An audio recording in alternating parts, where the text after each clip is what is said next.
Welcome to another episode of Healthy, Wealthy, and Wise Retirement Podcast, where certified financial planner Lauren Sherman shares thoughts on having a healthy mind, body, and spirit, an abundance of wealth inside portfolios and out, and lessons learned from clients and mentors over the years.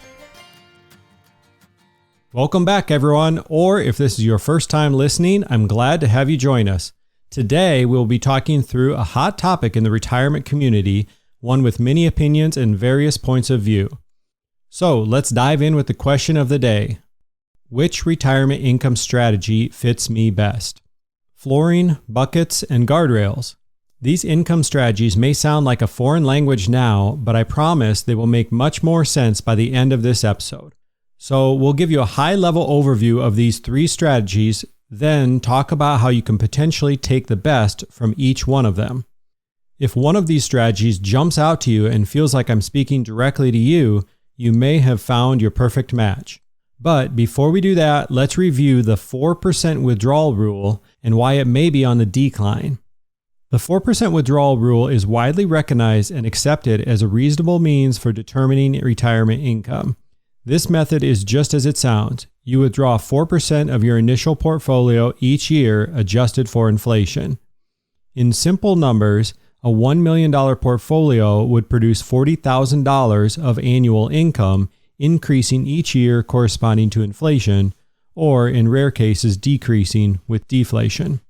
Keep in mind that you are using your initial account balance to calculate your 4% withdrawal.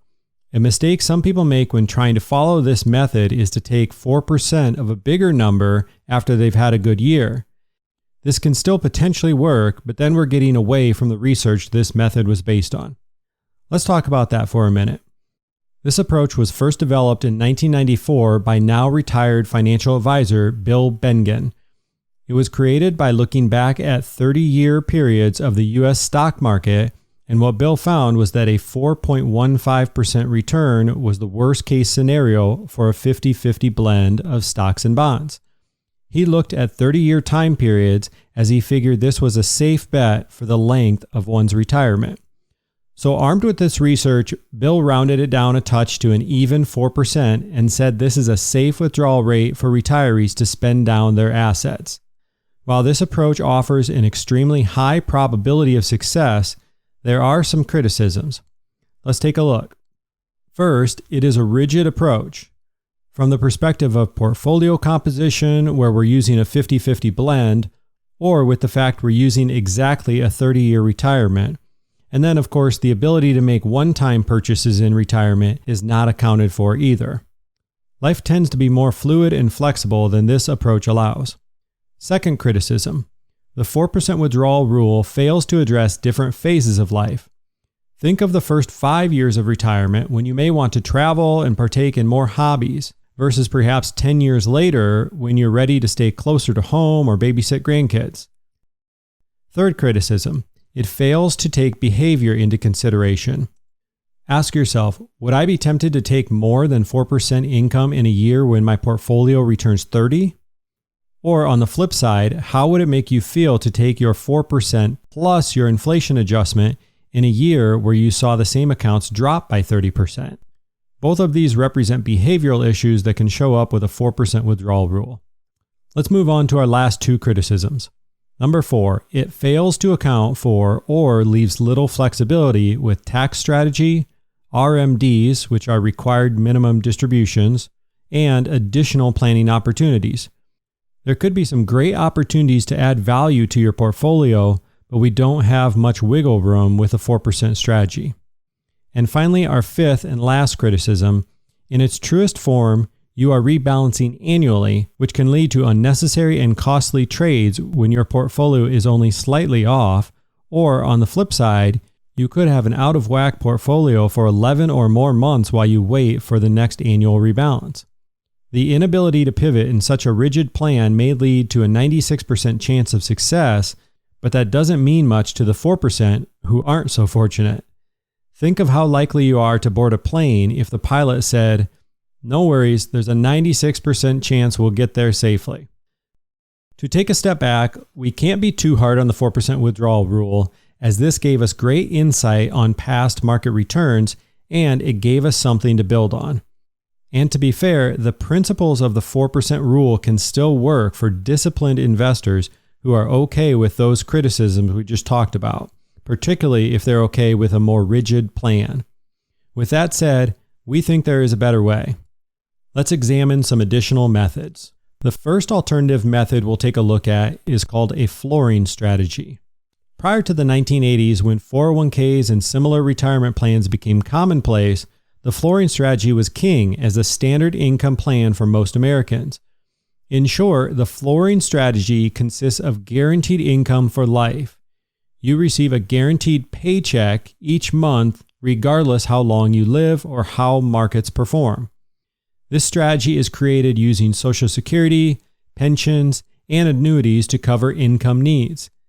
As long as your company can cover their pension obligations, while Social Security and insurance companies remain solvent, you don't have to worry about outliving your money or losing your nest egg in the stock market. Along this same thought, rebalancing your portfolio is not a concern either, at least for assets dedicated to your flooring strategy. Of course, this method still must account for inflation and other variables. And in many ways, it's even less flexible than the 4% withdrawal rule. When markets are soaring, you may feel left out when family and friends brag about their portfolio returns.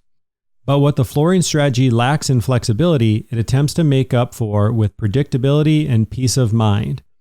This can be a great strategy for those who prefer a set it and forget it type of plan, as this strategy does not require much for investment or income decisions. It can also be a good fit for those who may not have the stomach for the market swings that come with investing. Our second alternative method for retirement income is called a bucket strategy. There are different variations of the bucket strategy, but the idea is to divide your assets into different buckets depending on when you will need income. Your first bucket is short-term income needs, roughly 5 years of income or less. Your second bucket might be designated for years 5 through 10 or even years 5 through 15 of retirement and would include a blend of safety and growth. Your third bucket would pick up where your second left off, years 15 and beyond, for example. This would be a slightly more aggressive bucket. The long-term vision of this bucket allows you to be more aggressive and theoretically earn a higher return. Sometimes people have a fourth bucket they call never money that they don't plan to spend. In this case, the last bucket serves as a safety net in case retirement needs dramatically change, while also considering how to transfer assets efficiently to future generations or to transfer this money to causes and organizations that they're passionate about.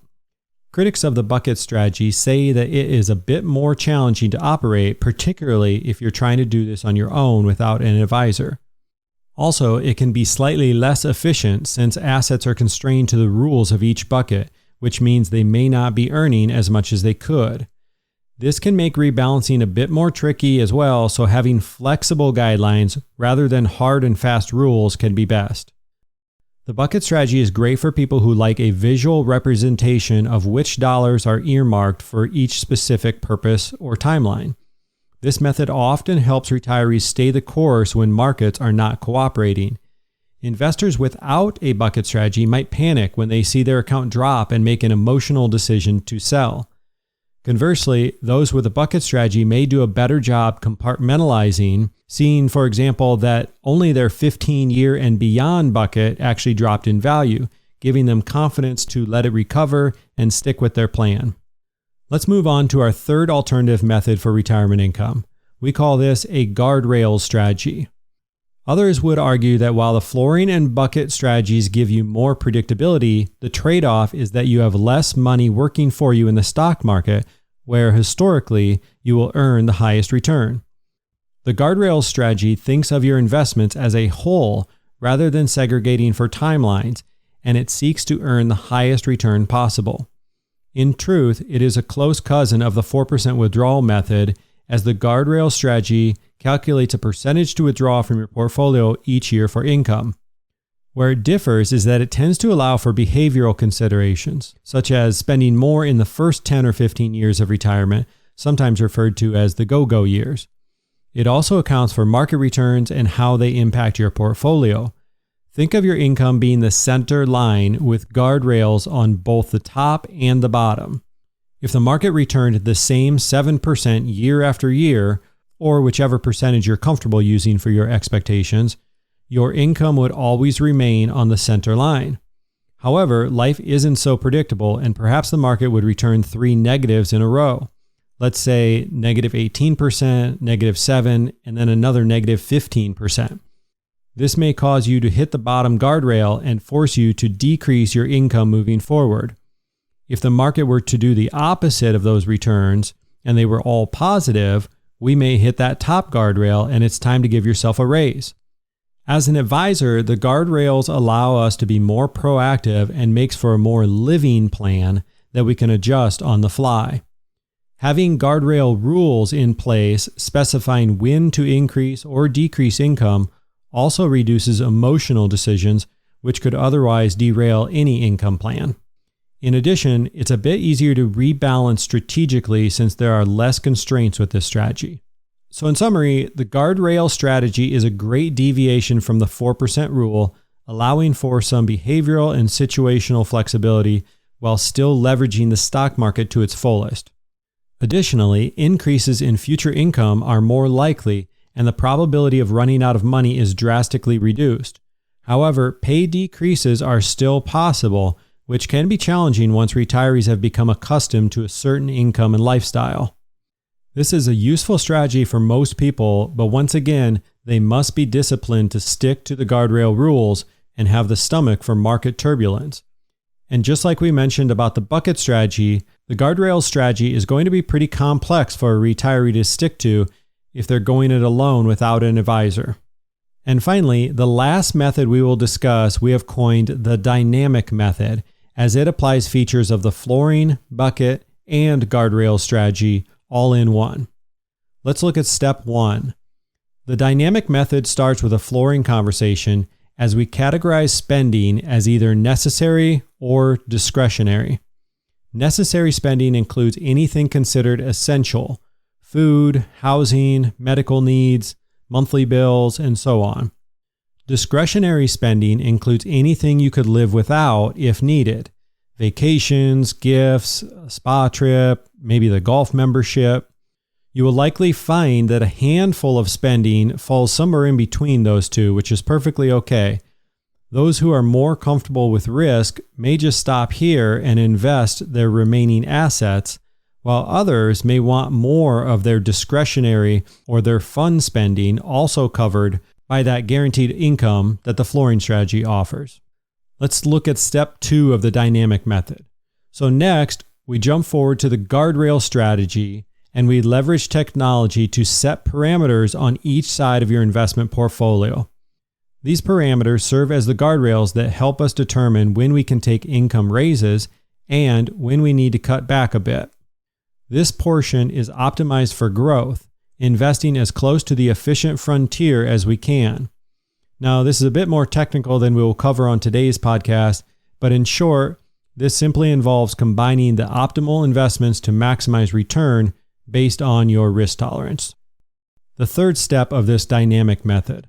So last, we back our guardrail strategy into 3 or 4 buckets to account for the different time horizons of retirement. We start with your short-term bucket. And if you've read past articles I've written on this topic, you may remember I sometimes call this your war chest, or put another way, it's money we always want to keep safe. This is your safety net you can always fall back on when markets aren't cooperating. It's easy to worry about investments when the economy and markets are pulling back, but ask yourself during these times, do I think the economy is still going to be struggling 5 years from now? If the answer is no, we can rest easy knowing that we have a fully stocked war chest that will cover us for the next 5 years. We finish by tailoring the other 2 to 3 buckets according to your lifestyle and vision, designed to move money from one bucket to the other as we progress through retirement. So as a visual, you can picture that as we age, we slowly pour money from one bucket to the other. This way we don't overspend one bucket and end up with an imbalance of too much risk or maybe too much in safe investments that just aren't earning us enough interest. In this sense, the strength of a dynamic plan is that it is always in motion and flexible to life's changes. This also allows for strategic rebalancing and much more as far as retirement planning opportunities. Some final thoughts. In my opinion, many financial advisors do a good job of convincing people to move their money and become a client, but do not necessarily excel at managing retirement portfolios year after year. Unfortunately, advisors often drop the ball and fail to set up any income plan beyond "let's just take some when we need it" approach. The good news is that many registered investment advisors are starting to change this trend, and even though you may have to do some digging, there are plenty of great ones to choose from. And if you've listened to past episodes, you know that in any scenario, we recommend filtering out any advisors who are not a fiduciary and a certified financial planner or a chartered financial analyst. To give yourself even more of a leg up, you can look at firms who work solely with retirees or advisors who hold retirement-specific designations. We recommend interviewing multiple advisors or firms to see if they fit your style and how each would help you create an income plan. For help interviewing an advisor, check out a recent episode called 12 Questions to Ask Your Financial Advisor, which I'll link in the show notes for you. If you made it this far, congrats. We didn't even discuss how your taxable, tax-deferred, and tax-free accounts fit into the picture, but we'll tackle that another day. This topic was a bit more technical, so if this wasn't your cup of tea, stick around and I'm sure we'll have some lighter episodes coming for you in the future. Until then, feel free to schedule a call if you'd like to explore your own retirement income strategy. Just head to the show notes where you will find my email and you can shoot me a message or link straight to my calendar to schedule for yourself. And one last note, if you're anything like me, you probably skip the ending of each episode with my disclosure and of course the outro music that I'm sure you all do a little dance to. But part of what's mentioned at the end is that if you've enjoyed this podcast, I'd be super grateful if you'd share it with others or even give us a quick rating and review. This really does help us reach more retirees, and at the end of the day, my mission is to help as many retirees as I can with the topics that we cover on the show. So thank you in advance for any help you can offer in spreading the word. And that will do it for this episode. As mentioned, check out the show notes for more resources or head straight to healthywealthywiseretirement.com.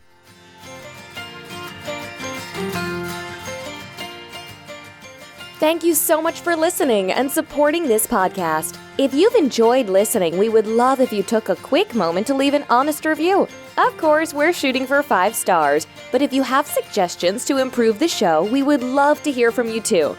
Just click on the podcast name, Healthy, Wealthy, and Wise Retirement Podcast, and scroll down to ratings and review. Thanks again for your support, as this helps us reach a wider audience and help even more retirees just like you. This podcast is for entertainment and informational purposes only and is not intended as a specific tax, legal, or investment advice. Lauren Sherman is a certified financial planner and co-owner of Integrity Wealth Management, an investment advisor serving retirees in search of their own healthy, wealthy, and wise retirement lifestyle.